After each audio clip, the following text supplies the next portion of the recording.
आई ने upper layer NBFCs की सूची जारी की है जिसमें 15 बड़े एनबीएफसीज के नाम शामिल है। ये सूची बनाने का मकसद क्या है और अपर लेयर एनबीएफसीज के आगे के लिए क्या नियम होंगे, ये समझने के लिए पूजा हमारे साथ जुड़ गई है। बताएं पूजा, ये नई सूची बनाने का मकसद क्या है और क्या आगे नए नियम होंगे?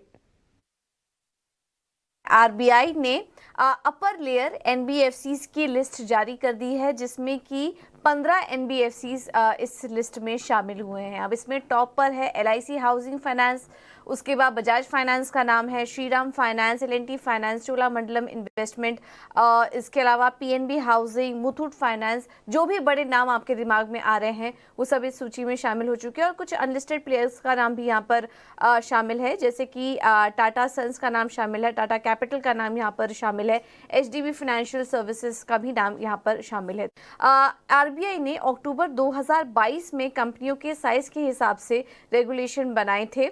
साइज और कारोबार के हिसाब से एनबीएफसीज के लिए 4 कैटेगरी यहाँ पर डिवाइड किए गए थे और एनबीएफसीज के नियम करीब करीब बैंकों की तरह करने की कोशिश की गई थी, क्योंकि जिस तरीके से एनबीएफसीज के साइज बढ़ा होता जा रहा है, उनका कारोबार बढ़ रहा है, तो ऐसे में जोखिम भी कहीं ना कहीं बढ़ते जा रहे हैं। तो एनबीएफसी सेक्टर का असर दूसरे अन्य सेक्टर पर ना पड़े, इस वजह से उनके एक्सपोजर के हिसाब से, उनके इन्वेस्टमेंट के हिसाब से, उनके होल्डिंग्स के हिसाब से यहाँ पर कुछ कैटेगरीज बनाई गई हैं।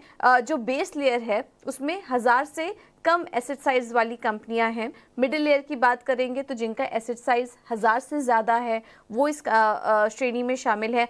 फिलहाल टॉप लेयर में किसी कंपनी का नाम नहीं है, लेकिन इसमें माना जा रहा है कि जो एनबीएफसी इतना बड़ा हो जाए, जिसका कि सिस्टमैटिक रिस्क बहुत ज़्यादा हो जाए, वो इस श्रेणी में आएगी। लेकिन फिलहाल इसमें सूची में कोई शामिल नहीं हुआ है। तो फिलहाल अपर लेयर की लिस्ट जारी हुई है और इसका मतलब ये होगा कि आरबीआई इन कंपनियों पर जो अपना रेगुलेशन है वो कड़ा करेगी और इनके जो रेगुलेशन है वो कुछ कुछ बैंकों के बराबर ही हो जाएंगे।